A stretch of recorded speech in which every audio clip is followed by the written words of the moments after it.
What is up, and welcome in to the Easy Smoke and the GM podcast. I'm your host, Ezra McCann. I'm joined, as always, by my outstanding co-hosts. He's a Chicago Public League legend. He's a Simeon Wolverine legend. He's a Grambling State legend. He played second base for the Tigers back in the day. He was all swag as Brandon Williams, a.k.a. Coach Smoke. And we've got our NFL draft analyst from NBC Sports Chicago. You can catch his work at NBCSportsChicago.com and the My Teams app. And I'm sure he's going to say that he's a Madden champion or whatever. He's Glenn Morgan. He's our GM. Gentlemen, how you doing? Good to see you guys. Good to see you as well, man. Doing all right. How about yourself, B? S? Can't complain. Doing good.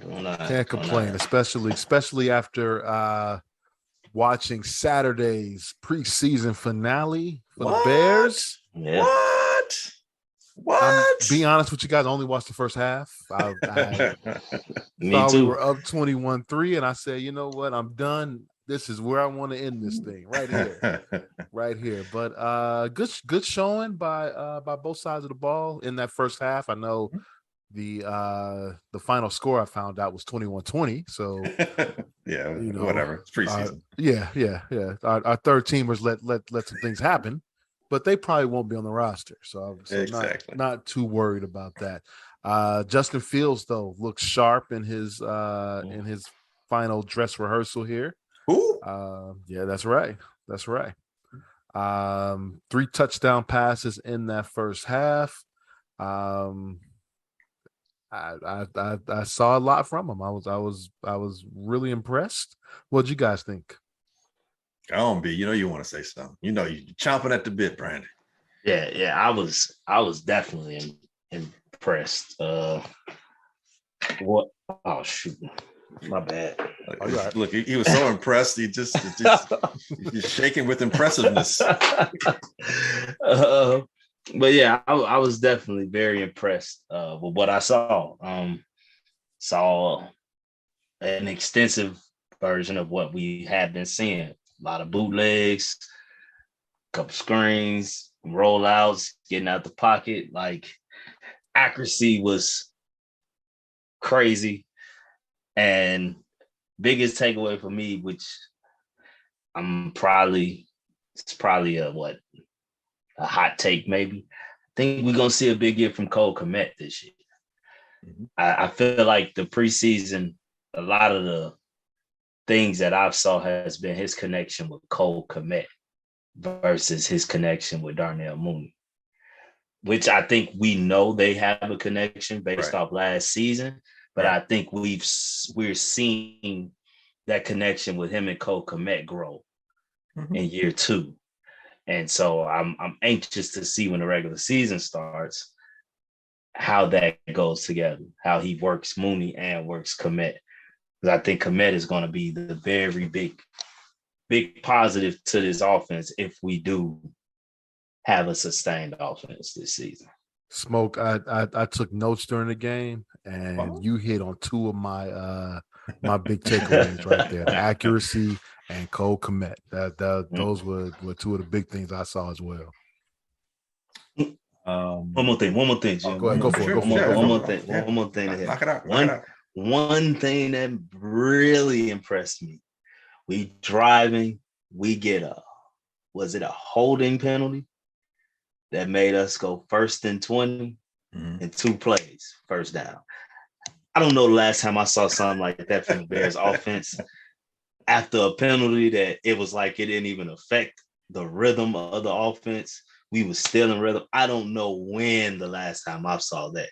So that was another thing that caught up to me. And the guy who got the hold, he ended up getting the touchdown, that drive, which was crazy too. Yeah.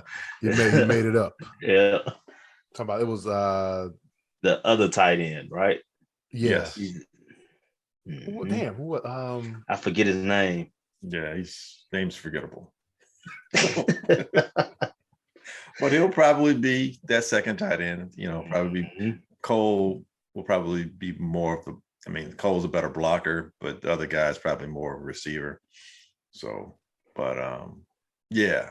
Actually, something you just said, Smoke, rhythm. Something that was never ever established when the last regime for Justin. And even be quite honest, I'm not going to throw a lot of flowers towards Mitch, but same thing, outside of probably the first half of Mitch's first season with the former head coach, that was probably the most, in rhythm. Not saying everything was in rhythm, but that's probably the best of the Bears offense looked under the former regime, was that first half of 2018 season. But yeah, back to rhythm, everything, like Justin looks very comfortable in what's being asked of him and what he's able to see down the field. He looks like he knows where everybody is. Even how he's blocking, like he knows where his blocking is breaking down and he's moving away from it. Last year, a lot of times we saw him roll into sacks. Here, or if he didn't roll into it, the play design had him going where nobody was being blocked. What sticks out in my mind is that sack TJ Watt had, where they actually rolled to TJ Watt. Like, who rolls to TJ Watt's side? You roll away from him, not to him. And not only did they roll to him, there was no one there to block him. It was probably the easiest sack that TJ had all year. And not to mention that Cleveland Browns game last year, the regular season game, where he was just, with 9 sacks, he was just being assaulted. It was criminal what was happening. So even when the offense breaks down or the blocking breaks down, it looks like Justin knows where it's coming from and where to escape toward and get rid of the ball. Now I still think he holds on to it a little bit long, but hasn't played 16 regular season games yet, or 17 regular season games yet. So but it looks improved. His footwork looks much improved. Like, he flips his hips out a lot of quarterbacks that I've seen play, even the established ones. Especially when he rolls to his left, he is really quick at flipping his hips. He did this in college too. There's a lot of plays that Ohio State, when he was their quarterback, they had big plays with him rolling to his left. And you don't necessarily always see that with a right throwing arm quarterback. And when I say big plays, I mean, like, it's not like accidental. Like, he flips his hips, he gets the balls downfield accurately. And out of his group of quarterbacks that came out with him, the 2021 quarterbacks that were drafted, I think he throws the best deep ball out of all of them, most accurate deep ball out of all of them. So right now, to everything you're saying and what we're talking about, this offense looks like it's accentuating the things that he does well. It's accentuating his strengths. It's allowing him to play within himself and within his, where to play to his strengths. And that's just going to increase his confidence and his comfortability and the team's comfortability and confidence. And this team, they're playing confidently right now. And yes, it's preseason. I understand all that. And you can make a lot of arguments why it may not be that significant. But I think what we're seeing and what we're saying is the Bears look competent. They look like world beaters, but they look competent off. They look like there's a game plan and there's an ability to tailor the plays to the player's strengths, as opposed to trying to, fit a square peg into a round hole, you know what I'm saying? Or however that phrase goes. They're not forcing things. They're trying to find things that work. And to your other point, 2 tight ends, you're looking at tight ends catch a lot of the passes. Well, who's a young quarterback's best friend? Yeah. Usually a tight end, And again, I've said it before and I'll say it again. It should be the left tackle, but right. In terms of throwing the ball, it should be a left tackle. It should be the guards too. I've just messaged. But I said it before and I'll say it again, and I think we'll see it more, and I believe we'll see it more because Luke Getsy comes from Green Bay. Green Bay does what? Throws a shit ton of screens. And Green Bay's running backs, they can all catch the ball. With the Bears, we've seen the Bears running backs, even the ones that were drafted, they can all catch the ball. And you're going to see Justin not have to worry about someone running, a 20-yard route when his block is going to block for 10 of those yards. We're going to see screens. We're going to see him get rid of the ball. What does the screen do? Slows down the pass rush. What does it slow down the pass rush do? Give the player and the quarterback a little bit more time to pass the ball when you want to throw a crossing route or, some deep dig or comeback route or whatever. And with the running game, and Justin will be a part of that running game too, the running game that allows for your play action to work. So it's basic football but you can build that foundation and then you can start layering those things after that. And that previous regime didn't quite understand that. He wanted to be at the letter, Z before he got the ABCs down of what they need to do.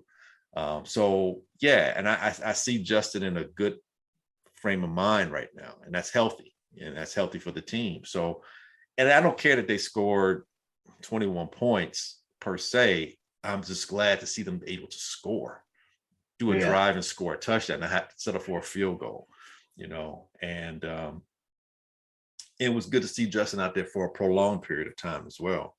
And I don't think it gave anything away. I think you're just seeing, Justin. I'm not saying Justin's going to be Patrick Mahomes type kind of season, but I think you'll see Justin from that group of quarterbacks that came out with him. I think you'll see Justin and Lawrence. Sunshine. Yeah, thank you, Lawrence. I say Sunshine, but you'll see. Remember the Titans, but you'll see. I think Lawrence and Justin will be the two that show the most improvement. I think Trey will show some improvement, but I think, and we'll get to that a little bit later on, I think we've already seen some regression just in the preseason from Mac Jones. And the kid, the Jets kid, he can't stay on the field for the season. Exactly. Well, not for the season, not for the season. For a little bit, for a while though, right? Yeah. And he can't quite seem to get it right. He can't stay on the field, and he does a lot of the, throwing the ball like you in college, but they don't work in college in the pros. So, it may be, and I think I saw somebody ask a question: would the Jets and the 49ers regret not taking Justin Fields? I think the answer is yes, but it turns out to be seen. And speaking of the 49ers is wait, no, I had some Fields stuff. We're gonna come back. We're gonna come back. Hold on. We're gonna get to that. We're gonna get to that. Like I said before, these notes I took, I took some copious notes, and Smoke already talked about two of them. He talked about Fields' accuracy. He talked about Cole Kmet, him making strides. If Fields gets time, he will pick you apart. Yeah. Now that's my exact thoughts too. Now, let's be real. Cleveland didn't play everybody on Saturday night. They did Chicago. No. I understand that, but I'm saying though, just we can settle down a little bit. We're not going to the Super Bowl yet, but Myles Garrett didn't play. Jadeveon Clowney didn't play.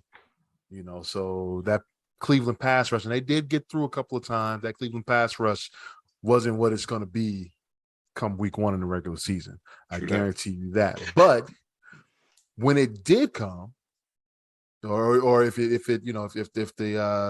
Bears offensive line held up, he found his targets. He only had one incompletion in that half of football. Another thing I saw, and this goes back to Luke Getsy and the Green Bay influence in this offense. Did you notice on the touchdown pass to Kmet, he rolled out, Fields got some pressure, rolled out. Now he could have hit his check down.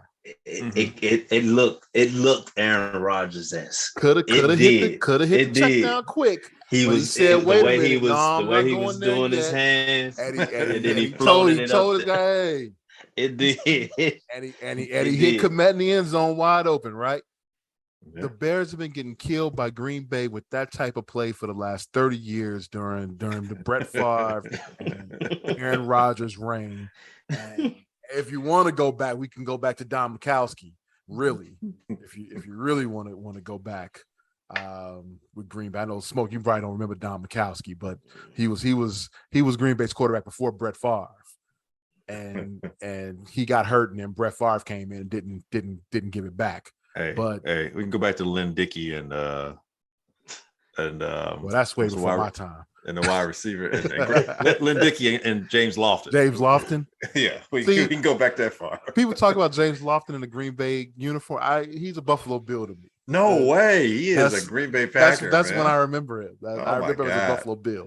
Oh Jesus, I'm old. But I'm just saying, you can already see the Green Bay influence in this Bears offense, I think. Yes. Mind you, it was, it's week 3 of the preseason. No, but you're right. It's significant. But I noticed that, from jump. So it was good. Good week by all. And by the way, David Montgomery is ready. He's ready. Yeah, that was the hold that knocked out one of his big runs. Yeah. Knocked out one of his big runs. And I'm like, okay, he look even a little faster this year. So David Montgomery is 97 on the top 100 top 100 NFL players of 2022. David Montgomery is number 97. Was 97? Yeah, we got three. Who was the third? I know Roquan was on that list that like he was in the 80s, right? I think so. Yeah, he and Roquan. There was a third Bear I heard. It had to be Quinn, the lineman. Yeah. Oh yeah, that's right. That makes sense because he had 18.5 sacks last year. Yep. That makes sense. Okay. So yeah. So that's what I saw from this game. And one more thing before we move on to I got one more thing to the quarterback. Okay. Everybody's talking about the, have you seen the over-under for the Bears wins this year? Yeah, it's like, I know we're going to go over predictions next week. It was 6.5. I thought it was 5 now. Okay, so 6.5. All right. Yeah. You going looking at this team. Uh-huh. Are they that much worse than they were last year? A team that won 6 games? No, I think they're better as a team at this point. Not. I mean, they're not. Like I said, they're not a playoff team. I don't think. No, but I think they are. I think they're better than last year's team, and it won't surprise me if they win 7. I think 7 is. Look, man. I said 7 is a ceiling for me. I think 5 is a floor. So the 6.5 over and under, I get. But if they stay healthy enough and they catch teams at the right time, i.e., Frisco week 1, Green Bay week 2, maybe, because sometimes Green Bay gets off to a slow start. Catch a team where a player or two is hurt or COVID, something related, and they're missing. A team that underestimates them, a team coming off of a short week. I mean, there are things along their Bears coming back off of a 10-day, because they have a game on Thursday night against Washington. That means it's 10 days for them to rest, and then they catch a team that's maybe coming off a short. I mean, there are things that can happen. I know we're gonna do that next week, but like you said, sneak and win week 1. Mm-hmm. The Bears can go past week 5 with 5 wins. Well, with 4 wins. 4 wins. Yeah, they could be with Atlanta. 4 wins. Wow.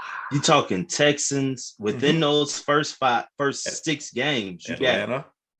got the Atlanta Texans, later in the Giants season. and Commanders. Oh, okay. You got the Texans, the Giants, and the Commanders. Giants. That's what I was conflating the Giants with the Falcons. Right, the Giants. Right. Yeah. So Washington. Yeah. And I think it was Washington home. And then you got the Falcons and the Jets on our schedule. Mm-hmm. The Washington game has to be home. Washington hasn't come here in years. It feels like it does feel like. Do we open up at home? Yeah, it's at home. Okay. It's at home, but yeah, that's a winnable game. Oh, Carson Wentz scare you? No, not at all. Chase Young may not be fully healthy yet. The defensive line may not be as dominant as it was that one year. Yeah, I mean, I think both those teams are relatively equal. They have a few more big name wide receivers, or wide receivers with a bit more accomplished, but defensively, their linebacking unit is unproven. Secondary is okay. I mean, it's not like you're facing the Pittsburgh Steelers defense or the Green Bay Packer defense or the San Francisco 49er defense. If we could be San Francisco, then I think that's a possibility. I think we can also be a team like Washington. It's not out of the realm of possibility at all. Not at all. Smoke, you had another point? I just had one more point what GM brought up when he was saying, I know people will say it's the preseason and all those things and how we see a difference in things with this new regime versus the last one. And what I will say to those people who would say that, well, you got to think during the last regime, our starting quarterback didn't even freaking play in the preseason. So to me, that's why it's a big deal. It's a big deal. Like, does this mean he's going to be like this throughout the regular season? No, but it shows us what we could be and what we can work towards on the regular. Like with Mitch not playing at all in the regular season at all, he didn't know or the team didn't know what necessarily could be, I would guess to say. I think the team knew. We just didn't see because they, it gets their practice. But So I thought he was hiding Mitch. I was just about to say. I was just about to say that. So it appears like he was hiding him with the mindset of, okay, we're going to trick these guys come regular season. Like, we can't put this guy out there and expose what the little that he can do and a lot and the lots that he can't. So, well, not even that. Can you imagine had he come out there and, let's say, not even had a significant scoring drive in the preseason? Risky back in the day. Yeah. I mean, you can talk that out. That's year one. I'm just saying that fear. I mean, the fans would have gone nuts. But if you talk it, if you manipulate it, you don't. It's like, hey, you can massage that, especially like what B saying. Year one, we'd be like, hey, he's learning a new system. Yeah, but then you let it he continue. Played year to one happen. though. No, I'm talking year one. You mean year one under the regime? Under Nagy. I got under Nagy, right? I'm saying he did. I think he did play. He didn't. No preseason. He didn't play any preseason. He never played a preseason game. Remember that Chiefs game at home? He didn't play in that game. Oh, dude, he didn't play any preseason games. We didn't see him. Huh. Okay. All right. I thought it started at. I thought he played that Chiefs game and then they sat him and then they didn't play him at all in 2019. No, I remember both preseason. I could be wrong. I remember the next year. I'm thinking like, well, I know you don't have to hide him now, and he needs to get the reps. I know they're gonna play him the next year, and then again they didn't, and they came out against Green Bay, the 100th year anniversary of the NFL, and lost 10-3. Stunk up the joint. Yeah. And then the defensive back is like, yeah, we just let Mitch play quarterback. That's funny. Let's move on to talk what's going on with the Bears' first opponent in week one, which will be the San Francisco 49ers. And they have just locked up Jimmy Garoppolo for another season. One more year here. Great move. Which is this season. They're giving him $6.5 million for the season, and incentives can take it up to $16 million. Great move. Why is that? Well, you need two quarterbacks in today's NFL. Garoppolo basically was a missed interception away from taking 49ers back to the Super Bowl. He was a missed throw, an errant, slightly overthrown pass from winning a Super Bowl against the Chiefs several years ago. Their winning percentage under Garoppolo is significantly better than different than without him. And clearly, if the future of the franchise is at a point right now to where you can't get any other backup, like some Trevor Siemian type dude to back him up, and you're going back to the well to get Garoppolo, that's clearly an indication that the young man is still very raw. And I'm not knocking Trey at all. I think he has a world of talent. But let's be real. The guy played 1 year of college football and then one game the following year of college football at the FCS level. And he played a few games as an NFL player. There's a lot of nuance playing quarterback that he's just not hadn't been exposed to. He needs experience. So this team is ready to win now, San Francisco. And hell will come to be paid at a high price for both Lynch and Shanahan if their handpicked future of the franchise can't do diddly squat and this team waste a year and Deebo Samuel on the money they're paying him, and you ain't ready to go to the Super Bowl. So Garoppolo allows Lance to fail, figure it out, or fail, but fail with grace. And then have Garoppolo gives him enough time to get more healthy with his arm and shoulder so that when October rolls around and they really need him to step in, he can do so. He doesn't have to learn the offense as opposed to a different backup quarterback coming in, and they can continue being the 49ers that we've seen 2 of the last 4 years. What was the rush for Lance here? That's what I don't get. EGO. Who's? Ego. The brain trust.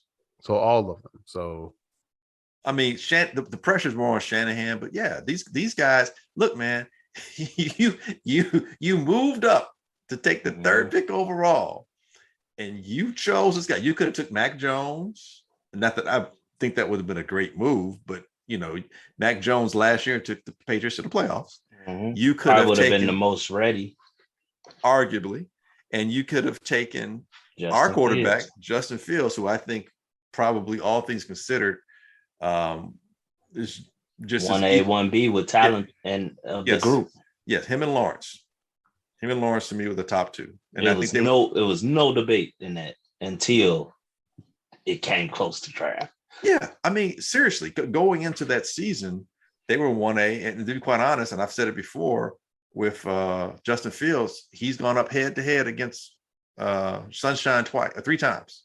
The Elite 11 competition where he won, and two college games where he could have won the other one if Olave and he had matched up, one zig, one zag. But if they make that catch, they beat Clemson back-to-back years, and they beat the shit out of him, the second time he faced him after he got hurt. So to me, and there's nothing in his college career says he shouldn't have been a top 5 pick. Nothing. The guy's touchdown interception ratio was like 7-1. He won back-to-back. He never lost a Big Ten game. And the Big Ten conference is arguably the second best conference right behind the SEC. And it's not like there's a great big distance between those two conferences. There really isn't. When you go top as a whole. Yeah.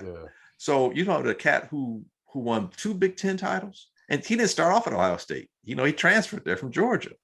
So here's a guy who had to come to a new team, get acclimated, them get acclimated to him be accepted. He comes in and takes him to 2 Big Ten titles, never loses a Big Ten game, and somehow he's a shit-ass quarterback that falls out of the top 10. I think we know what some of that had to do with. Meanwhile, some dude, and again, it's not his fault, but some dude who gets overhyped from BYU who didn't play nobody. He's 33 to 3 interceptions and everything. I'm like, yeah, okay. The one ranked team I saw him play, they lost. Yeah, he looked bad. Yeah, he looked very average. And I'm not gonna bash him either. I thought he was gonna be our quarterback. I thought he was the one gonna be at 12. Right, he probably should have been the one. To be quite honest with you, he probably should have. I'm perfectly happy with who we got. Yeah. But I definitely was singing his praises because I just knew it was no way in hell Justin Fields was dropping to us. Yeah. I was making myself like the guy. Sometimes they don't have the affection for the complexion. I just put that out there. Well, you should be in somebody's front office because you called that one back then. I remember that. But I think it'll be.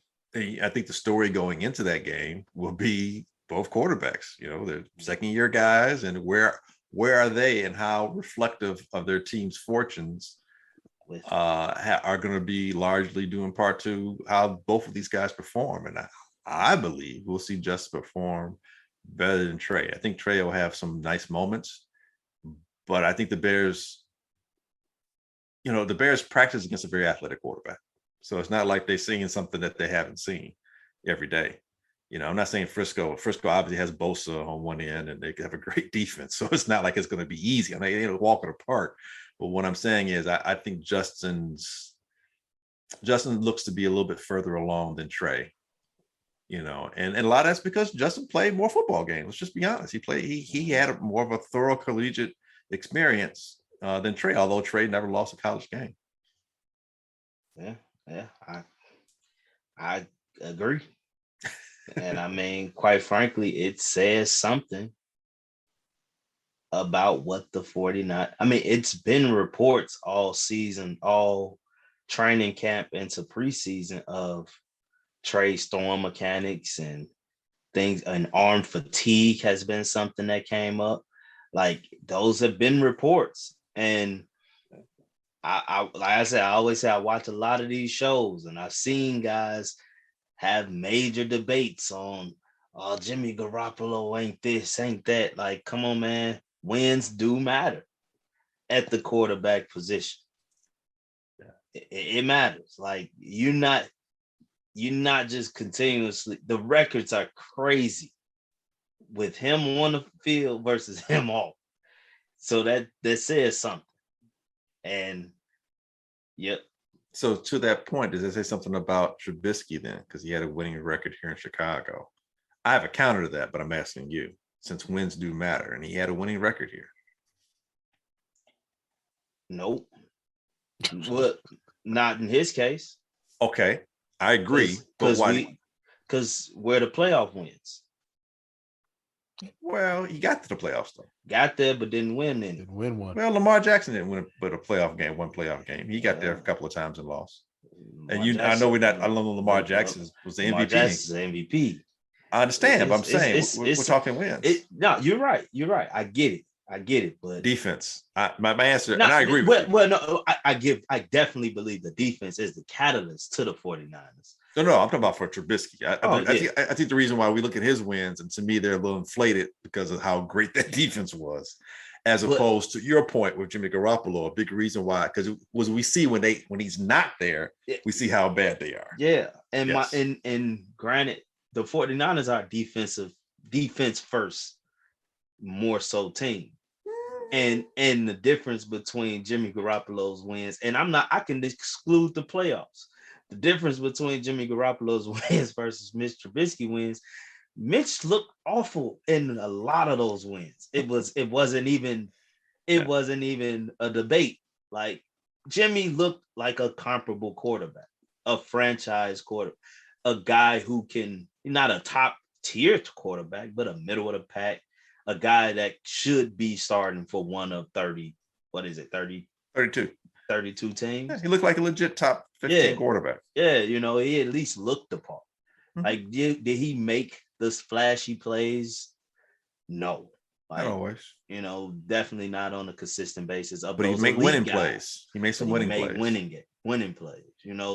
He's just that definition of that separates the elite from the good. He's good. Mitch was that separation from the okay to just stink. Like, there's a difference, and I mean, so that's how I looked at it, and it's just something to be said. It's just something to be said about this. Like, they finally came. I'm not a 49ers fan, but I'm glad they came to their senses and realized, like, this is a perfect opportunity, like you say, to save your own ass. Yes, because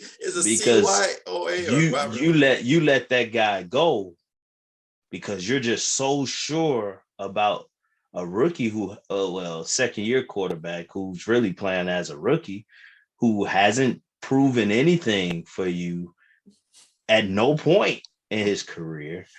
Like, and you're going to just let a guy who got you to a Super Bowl, and like you said, was an interception away. That's a major drop. Yes. Especially if this guy does not at least get you to the playoffs. Right. I mean, think about it, bro. And you in a division with the Rams. Right. And the Cardinals not going anywhere. Oh. What if Garoppolo goes to Seattle? Like it. If they let him, if the 49ers release him because they're trying to save money, right? They just let him go and he's out there. What if he goes to Seattle? Revenge much? And the thing, think about it. Garoppolo has beaten Aaron Rodgers twice. Twice. You're Aaron Rodgers. You have to admit you lost to Jimmy Garoppolo twice. And the last time at home, where you couldn't generate offense as an MVP, you couldn't generate offense, but Garoppolo did enough to win. And then they almost beat the Rams on the road. I mean, come on, man. Was undefeated versus the Rams until that game. Wow, I didn't know that. That's crazy. He was 6-0 versus them. Come on, man. And you're just going to let that hang because you had to beat them in the finale to get in the playoffs. That's right. They did. So yeah, dude, I'll say this. It's a CYA moment for that brain trust, but I will give them kudos for not allowing their ego to prevent them from being successful as an organization, as opposed to the Bears. We've seen the former regime, particularly the head coach, do egomaniacal things that prevented his team from being the best they could be. The main thing, that adjusting your offense to your talent. I didn't just hard-headed. I wasn't brought here to run the I formation. Right. But heaven forbid when it actually ran it worked, Just think he must have been so mad because he was doing it just to prove a point. Yeah, ego. And it worked. And it worked against him for the team. But that's ego. And the 49ers, hey, to their credit, they found a way to salvage enough dignity, I guess. And Jimmy, it works for Jimmy because he can get healthy. And Jimmy doesn't have to play it down. And it still works to his benefit. He'll get paid, he'll be healthy, and some other team would be like, oh, good, less wear and tear. We can use you because we know that both the quarterbacks in Seattle suck, or whatever the case might be. And he'll be a free agent. And he doesn't have to worry about it. The 49ers save some money, and save their season. So, hey, it'll be interesting. But all that to say, like I said before, when you're the Bears, if you catch a team at the right time, Jimmy is not playing week 1. That's going to be Trey Lance. They're going to see what happens. Because if you're Trey Lance and you're the 49ers and you can't beat the Bears, yeah, you have to give him a full opportunity. You got to give Trey a full game to try it. Unless it's just like, I don't know where Jimmy's arm is, but unless it's just like close and Trey either gets hurt or he just threw like his 7th interception in the game. Yeah, Trey's going to play that entire game. I think as early as a must-win game could ever be, week 1 is a must-win game for Trey Lance. Yeah. For Trey Lance. Yeah. It's a must-win game. I agree. It's so many critics out there saying this Bears team is terrible. Garbage. It's a must-win game. If he loses that week 1 game, you cannot blame it on him being young.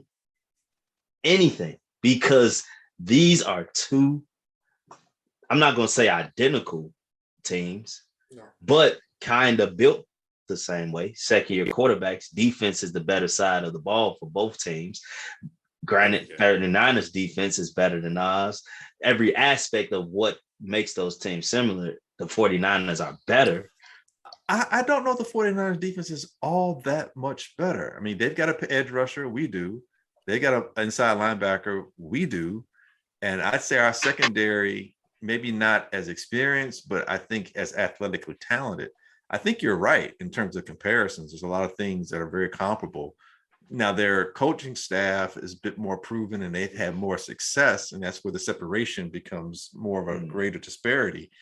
But I think you're right in that right now, because the Bears should have beat them last year. Yeah. Right now, and they have a few more big names in terms of, tight end and the receiver. And like I said, a bit more accomplished. But as a team collectively and where they're at, it's week 1, it's pretty comparable. And to your point, if they beat the 49ers, can't beat the Bears, and Trey Lance struggles mightily, this is the only team you've been preparing for. Mm-hmm. You knew who your opponent was months ago, and you're preparing for your first game against this team. And if you cannot win, and you've seen this quarterback before because you played against Fields, it's not like you don't have film on him. Yeah. So if you can't win this game, you come across looking bad or badly in a loss, or even bad in a win. Even a bad win was going to put up a lot of red flags. Yeah. So I think you're right. He needs to win, and it needs to look like a legit win. It's a must-win game. Well, I think looking at their schedule, they're going to give him the month of September. Because he's still a first-round pick, an early first-round pick. I agree, but the pressure mounts if you lose the first game. Right, they've got the Bears out the gate. They got Seattle going to. That's back to back. Right. You definitely can't lose to them. Where are they? Santa Clara? Yeah, Santa Clara. And then they go to Denver week 3 Sunday night game at Denver. That's a loss.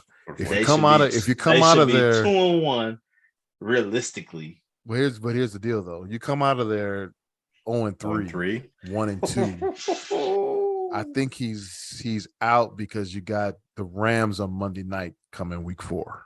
Jimmy to the rescue. Yeah. So I think they give them the month of September. And see where they are after that. Hey, let's move on to college football, guys.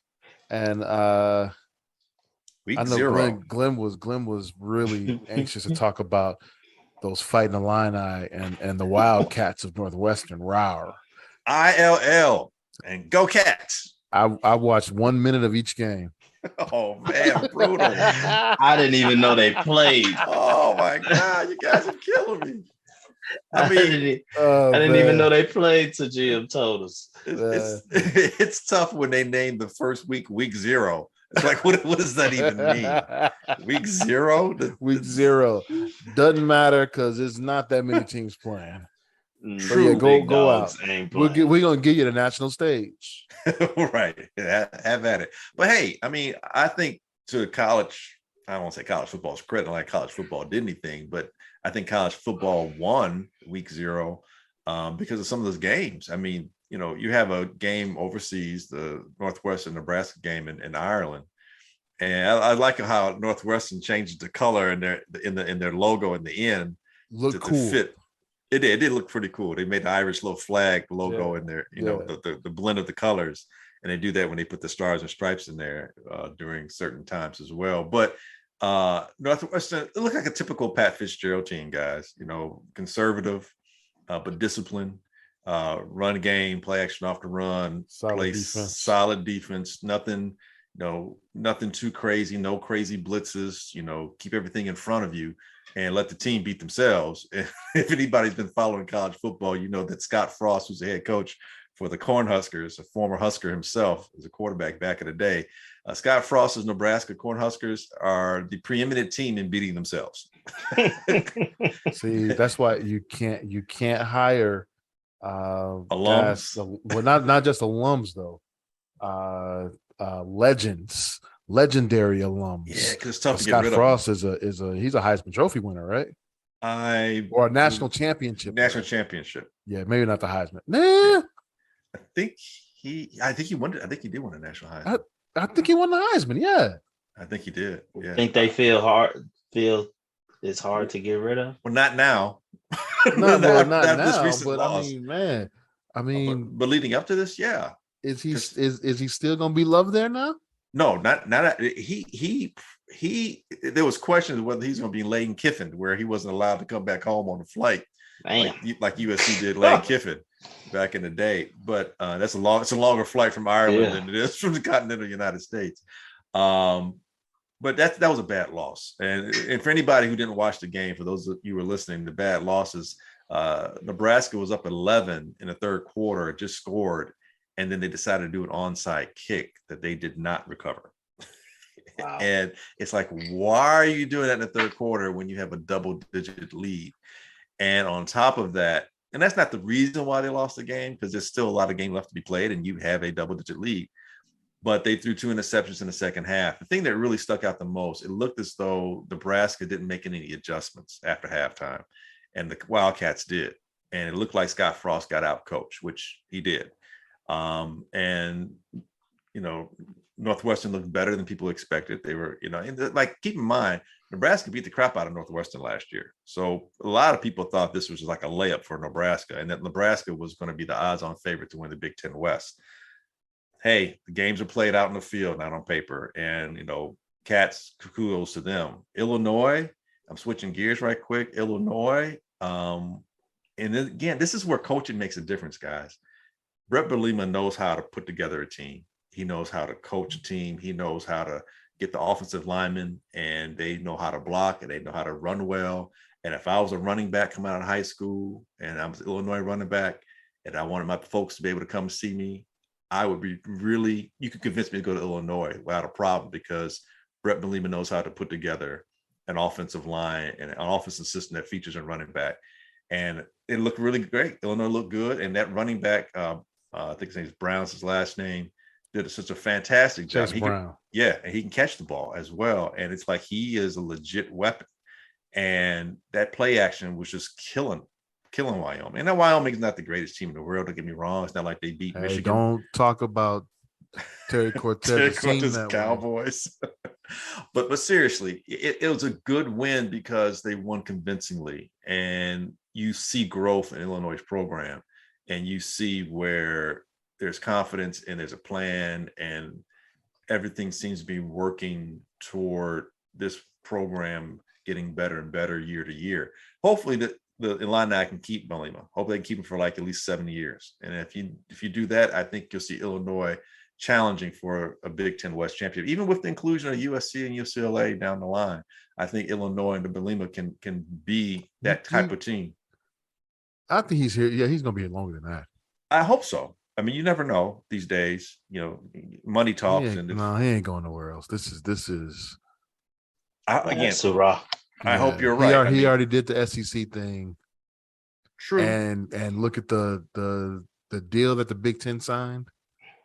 Going forward, that's going to mean more money for coaches. I don't know if you noticed the SEC, sometimes coaches switch teams within the conference. So that has happened in the past. And, you know, if UCLA or USC struggles, I wouldn't say USC so much, but, you know, let's say Iowa. Wait. He might have to worry about the Nebraska job. Or the Nebraska job can open up really quick. And they might be willing to pay more. And there's a little more prestige, even to this day, over Nebraska football historically compared to Illinois. But, you know, that's down the line. Right now, both Illinois teams are undefeated in the Big Ten play, in the Big Ten, and Northwestern has a Big Ten win. Now, later on this week, it's a short turnaround week for Illinois. They play Indiana coming up, and I like to see the Illini go 2-0 and get a nice, you know, Big Ten win under their belt as well. As nice as those stories were, what I found, and I know you guys found real interesting, was having a HBCU school play one of the big boys from the ACC in North Carolina, and FAMU. Look, they represented well, and unfortunately, they were down a third of a team. Several guys were ineligible, and I know you want to get to that as, but watching them play, I was very impressed with how they were not daunted by playing North Carolina at all. I really think that situation being different, they could have had a real good chance to win that game. Well, they were missing their top player, Isaiah Land, who is a All-American linebacker. FCS Defensive Player of the Year. Yeah. And is up for the Butkus Award this year. Nice. So and he won the Buchanan Award, right? Which, for those of you who don't know, Buchanan was a HBCU linebacker from I forget which college. I know he played for the Kansas City Chiefs. Went to Grambling. Okay, but I know he played for the Chiefs and starred for that Super Bowl team, the Chiefs that won the Super Bowl IV. So just to say how significant a player that Land is. And they were missing a bunch of starters. And now let me start. I'll start by saying I have a lot of respect for Florida A&M, the school, their football program. When I was in school, you know, I went to Hampton, and you know, we won 2 MEAC titles while I was there. Right after I left, we won 3 in a row at one point as well. But needless to say, every year that MEAC title came through that school in Tallahassee. You had to beat them in order to claim that title. And so it was disappointing to find out that the night before the big game against North Carolina that 20 players are out due to whether it was academic ineligibility reasons or transfer reasons. Now, that tells me you're talking about like the day before. How do you not know that well in advance of this, right? Yeah. So that tells me there's some staffing issues going on there when it comes to compliance. That can't happen. And it's not because these guys are failing their classes. It's that some of them didn't know that they were wasn't made aware. Right. They were short hours. So you talk about compliance. You're talking about academic advisors within the athletic department. So before the game, the night before the game, Florida A&M's players were talking about not playing against UNC because they felt that they were going to be undermanned. They had 7 eligible offensive linemen for that game, which means that all of them had to play. Two guys get hurt. That's Got to pull a what D you gonna up, do. D lineman on. Not just that, but keep in mind it's the first game of the season. Where's everyone standing? How ready are you? Yeah, how game ready are you? Not how that fatigue can set in a lot in Illinois, but it's it's still warm out, so there's dehydration. I don't know, but those are Florida boys, so they might be more ready than some others, but no, you bring up a serious point there though, no doubt about it. They're playing Power 5 school. Who's leaning on? Yeah, who they playing? Right. So they did end up playing. And it was a hard fought game. They lost 56-24, but it was a game in the first half. Mm-hmm. All right. So on Monday, Florida A&am's players wrote a letter to the president of the university, giving their disappointment in the school's administration, the athletic department, and the lack of resources that are given to the athletes, and in particular, obviously, the football team.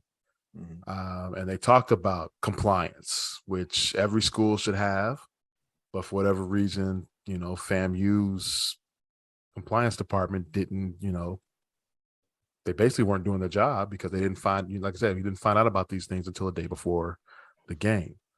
They talk about there's only one academic advisor for the entire athletic department on staff there right now. So you're talking about upwards of 100 football players. I mean, 89 players signed this letter. I'm sure with freshmen, I know we had 100 players when I was in school. You're talking about basketball, right? Baseball, track. Baseball, track, women's sports, everything. There's one academic advisor. That's a lot of work. That's crazy for one person. A lot. And that's an issue that's going on in far too many HBCUs right now. Even I was talking to one of our alumni at Hampton, who's plugged into that athletic department there last week, and we were talking about this same subject. How staffing wise, we're our athletic department is undermanned. Well, I'm not putting too much out there, but and luckily, well, wait. Our first game's not until this Saturday, so maybe something may come out. I don't know, but needless to say, we're having staffing issues when it comes to the same stuff. So this is something that we talk about kids going to HBCUs and trying to get them there. Well, the resources need to be given to these to these athletic departments as well in order to motivate kids to go there. They kids see these stories in the press right here, talking about FAMU. We got to do better. And that, like I said, it's HBCU wide, a lot of schools are going through. I don't know if Grambling's going through it or Southern. I don't know, but I can talk from my school. And the same things happen. I'm not sure, but I can say from my personal experience, I don't think I talked to anyone in the athletic department about about my classes or anything of that nature. That was just all on you. Outside of my coach, I would talk to whatever major I was in. That advisor. But you didn't have your own academic advisor. If I did, I didn't know who they were. Dude, even at Governor State, I had an academic advisor. And I would know. Well, no, he's saying he did have one, but it wasn't. I had one, but it wasn't in the athletic. Right. That's what I'm saying. Right. You should have one in the athletic realm because of what's being asked of you, because your time is being taken away from your studies to fulfill part of an agreement with the university and yourself. And it's not just the advising part. From what I gather, it's also things in terms of housing, financial aid. In terms of financial aid, because some of these guys are like, okay, I take a job, but it's hard for me to work a job because of the demands of school and the athletic sport. So I'm not really getting any kind of money. And if I can't eat, if I'm not able to maintain my weight, especially for a sport like football, where maintaining your weight, it helps you maintain the integrity of your strength to be able to compete for an entire season. And not just that, but just the stress that comes with all of that on top of it. And now the school fails you even more so that you face a situation like FAMU faced against North Carolina this past week, where you're being asked to compete, and not just you're already going in, I don't want to say undermanned, but you're kind of going. Well, no. I'm saying even if you had all your full complement of players, you're still facing an opponent that is a superior opponent potentially. I mean, all things being said, they have more of the advantages, in terms of, the tier quality of the athletes and the resources of said school, and you're playing on the road, not like you're playing at home. So if the best part of your game is that your band is better than the other band, you really need to look. You're like, hey, can you help us out a little bit? Well, HBCU alums may differ. Not necessarily this one. I'm just saying, the band wins, everybody wins. Well, yeah, that's true. There is money with that. So, but I mean, that's not helping the kid getting his head beat in by the All-American across from him, where the 5-star athlete and 4-star athletes across from them. So it's messed up, because although I think it was like a $400,000 payday, give or take, for $450,000. Yeah, so that's nice, but at what cost, and how much does that athletic department, specifically the football team, how much do they see of that, and how much is that going to help now? Well, also you look at in the case of Isaiah Land, that was a chance for him to play a Division I opponent right there. So this is going to affect his draft stock. He could have been Khalil Mack. Yeah, real talk. So that's got to get corrected quick. Yes. Yeah, I wonder what was the coach doing? Probably all he can.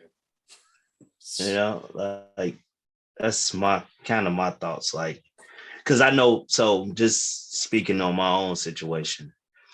So I was an education major while at Grambling. I couldn't pass the practice exam. And in order for me to advance in my classes, I had to pass that test. And so I wasted a semester trying to pass that test, taking classes that I didn't need. Because, of course, I had to be eligible for baseball, but I didn't take classes I need. So then when it came to my coach, he told me, like, look, you're on the verge of being ineligible because you're not on track to graduate within your major. He like, you can either continue to try to pass that test and, get in those classes, or you can change your major to be on pace to graduate. Me, I want to play baseball. Forget that major. Change my major so I can play, and so that was my thing. So like my coach, he knew early on so that we didn't face that situation. So it's like, what excuse me, what onus does that go to, like, the coaching staff to be on that also, knowing that you have those issues within your institution? Good point. I get it. It's not fair that you have to do that, but you are the head coach. So that is a point. And I look back, I do remember. I only played my freshman year, but I remember you had to have a percentage, a certain percentage of your major completed by your junior year. So it had to be. It was something like 60% of your required courses completed by a certain point. And I think by the time you were going to your senior year, it was like 75%. There was a percentage. Maybe it was 50, and then that would make sense. 50 and then 75 going into your senior year. You had to have completed. Now I always ask the question: how the hell does every senior in the country have 75% of their major completed? Because that can't be. Yeah, can't be. And how is Florida A&M the only school in the country that this is happening to? That's another thing. Like, it's not a conference game. But I, I don't know. I would. I don't know. I just find that interesting. UNC was scared and blew the whistle. That's what it was. had Bam beat them with all them people, knowing them guys ineligible, would have been a problem. Just like they did like they did in the Little League World Series back when the brothers from Illinois were out there competing. They tricked on them and took the championship away. Man. But yeah, just that definitely has to be corrected. So that was sad to see. But they played their hearts out. So you got to give it to the team. And I guess the school and the SWAC are looking to get this corrected by the NCAA. So hopefully they figure it out by their next game, which they play Jackson State on Saturday. That article ended by what did it say? That the end of the article made me laugh because I'm like, I knew this article wouldn't end without something of this nature being said. Now, do you think a school like North Carolina or Jackson State have to deal with these issues? I just knew it would not end without, just being honest, the conference is jealous of what Jackson State got going on. There's jealousy there. Isn't it helping a little bit? Yeah, because FAMU has some pretty significant transfers, I think. Yes, it's helping. But even still, you know how it goes. People, it's jealousy there. Well, FAM always had some transfers coming in all the time. That's true. All the time. So yeah, found that interesting. And now to the sad ending of a season. The White Sox. That's spelled WSUX. Now, mathematically, my White Sox are still in the race. They're only 5 back with 34 to play, which is doable, especially when the Cleveland Guardians, the Cleveland baseball team, whatever you want to call them, when they lose 3 out of 4 in a weekend that you get swept. Yeah, you got a shot. Keeps you in it. Yeah, you got a shot. You got a shot. But I don't see how they can make a run. This is just it's an uninspired baseball team, man. Well, I think that's not inaccurate. It may be a little harsh in the sense that asks the question, why are they playing so seemingly uninspired? And not to make excuses, but you can point to several reasons. Injuries have a lot to do with it, and the repeat injuries to key players. It's got to be taxing mentally and emotionally. It seems like at this point now, every week, at least 3 guys are getting hurt, minimum. And that's got to wear on you mentally over the course of a long season, a really long season like baseball or hockey and basketball, where those seasons just last months upon months. The other thing is, I think the manager, sometimes you take on your personality of your manager or your coach. I agree. I think Tony, like, you had 2 shots at this. You know, you were gifted a very talented team, and they played worse than they did the year before. But the other thing is, sometimes you are who you are. In this entire season, this team has been a 500 team. At this, I right now, I can pretty much tell you the record's going to be 81-81. It's just they'll win 5 in a row, lose 4, win 2, lose 3, win 1, lose 3, win 2. You know, and somehow they find themselves right back at 500. And that's who they've been all year. So, yeah, unless 500 gets you into the playoffs, they're not going to make it this year. So it has been very disappointing because you've wasted, I think I said it a couple of weeks ago or a couple of episodes ago, you're wasting Dylan Cease's season. You've wasted, Hendricks' season, and you've wasted the fans' money. But there's a couple of guys have some really standout seasons that just, it's not even going to make a difference because of, just the lack of proactivity. This team doesn't seem to be proactive. And I guess that's a nice way of saying what you said is, but it just seems like they're very reactive and not in an aggressive reaction way. It's more of a passive. There's a lot of passivity to this team. It seems like they're letting things happen to them, and they're not seeming to find a way to attack those things so that they get the better of it. It seems to always get the better of them. And just when we thought they were getting out of it, just like the bad Godfather 3 movie, just when you think you're getting out of it, they pull you right back down with them. Pull me back in. They pull me back in.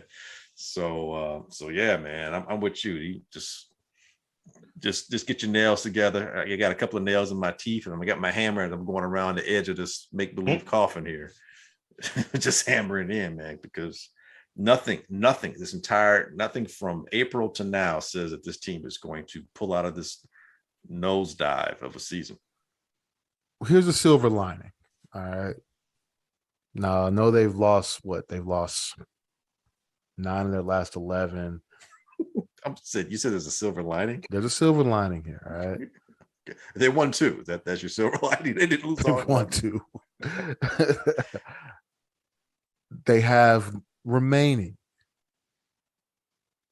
They've got 3 against Kansas City. Now, I know that they've lost 4 of the last 5 to the Royals. Kansas City whooping their ass. Like, okay. But it's still Kansas City. Uh-huh. They've got 3 against Kansas City.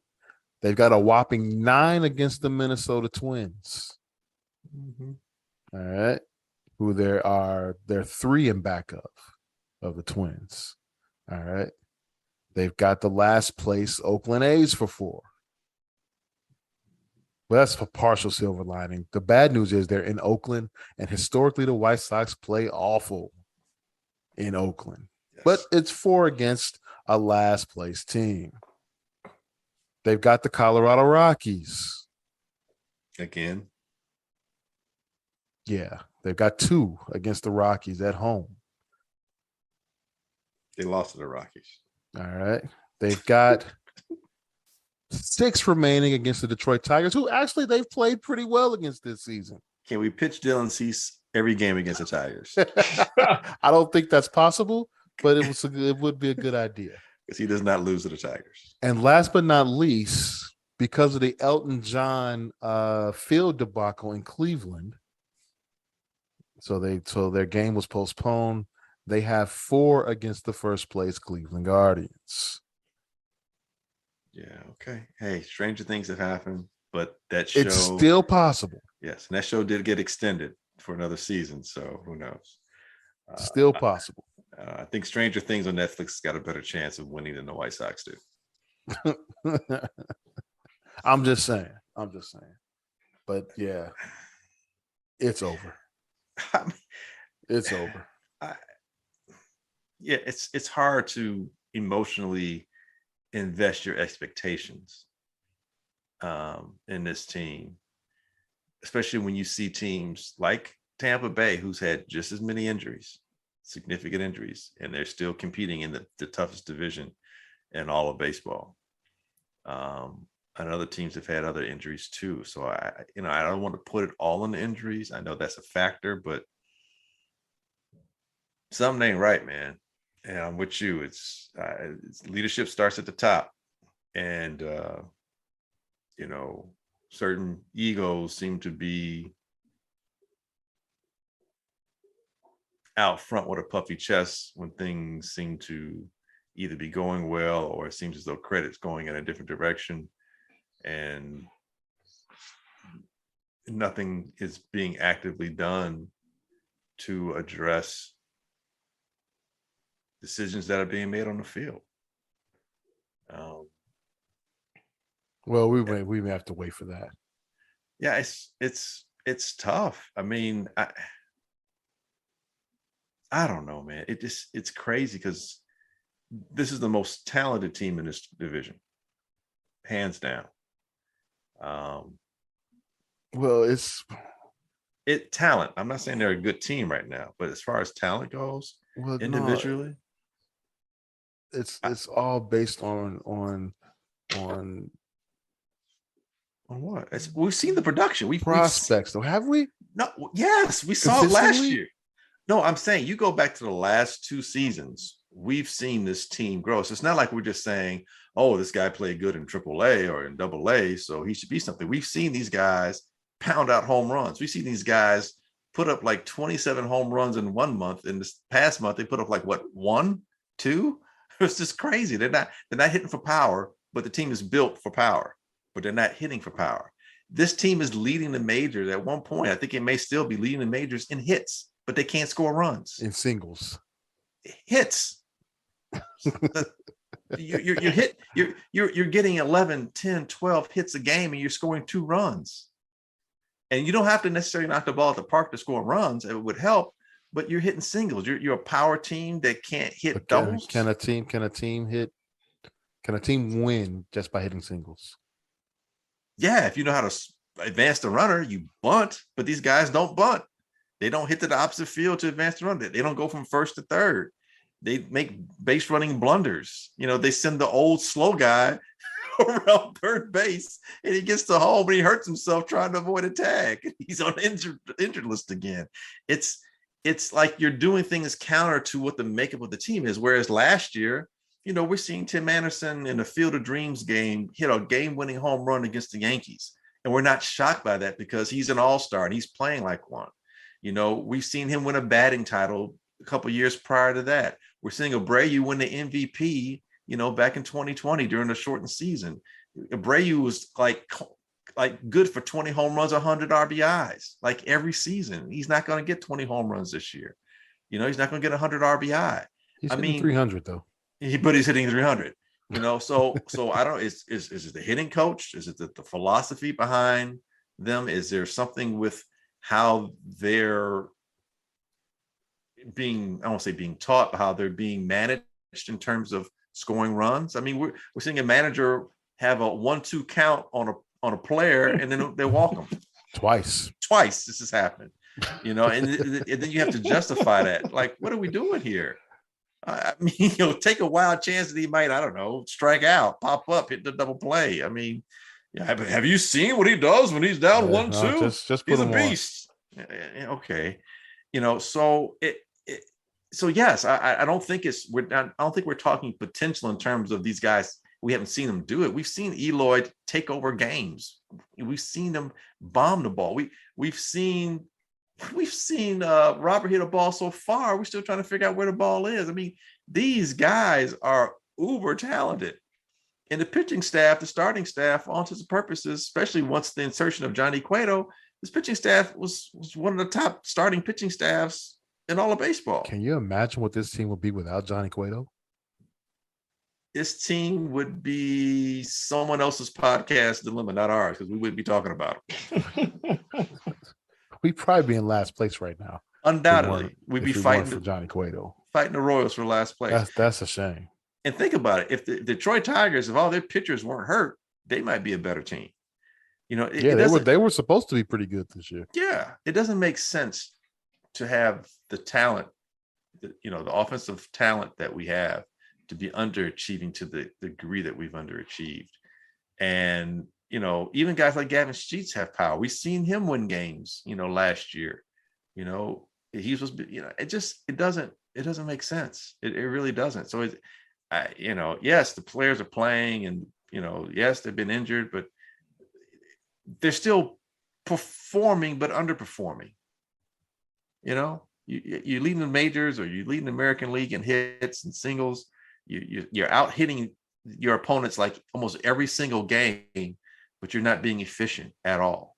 It's the most inefficient use of talent I've seen baseball wise in quite some time. And the defense is awful too.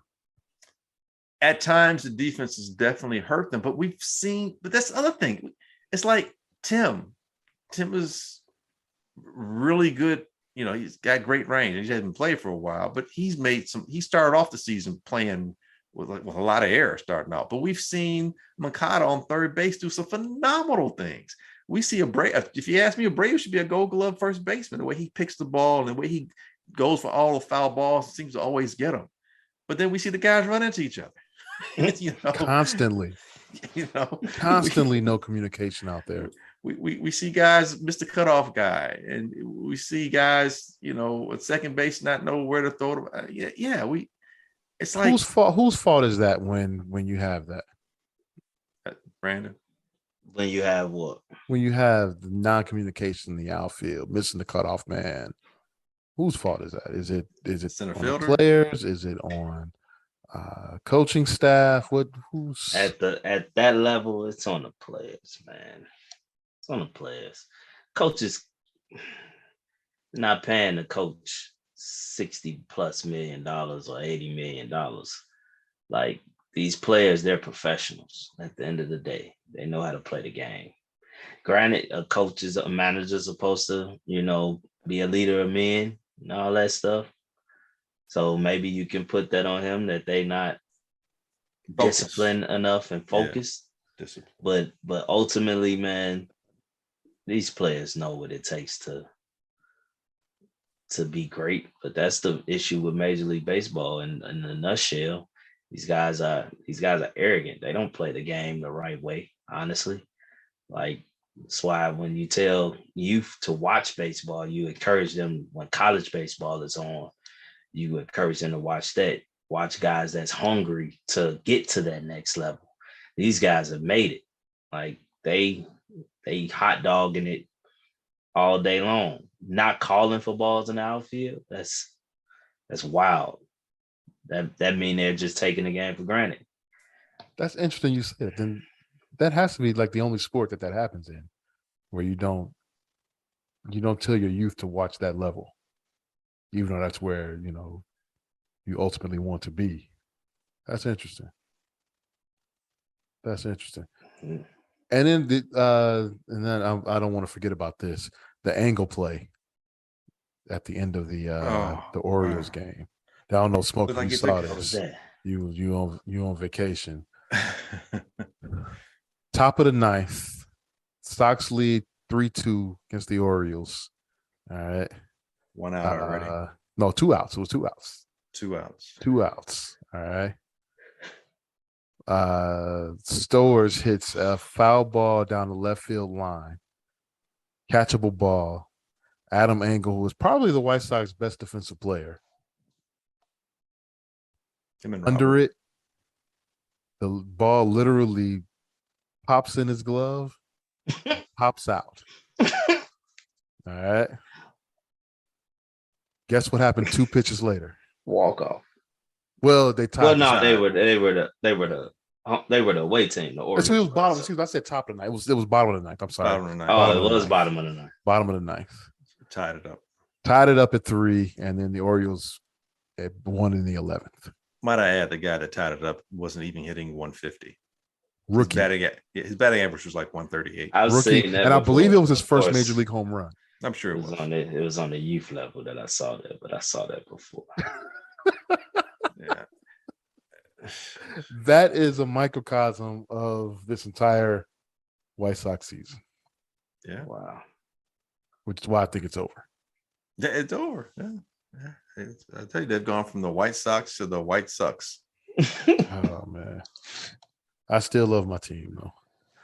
Hey, that'll do it for this week's edition of the Easy Smoke and the GM podcast. Do you guys want to start picks next week or wait till the first week of the NFL season?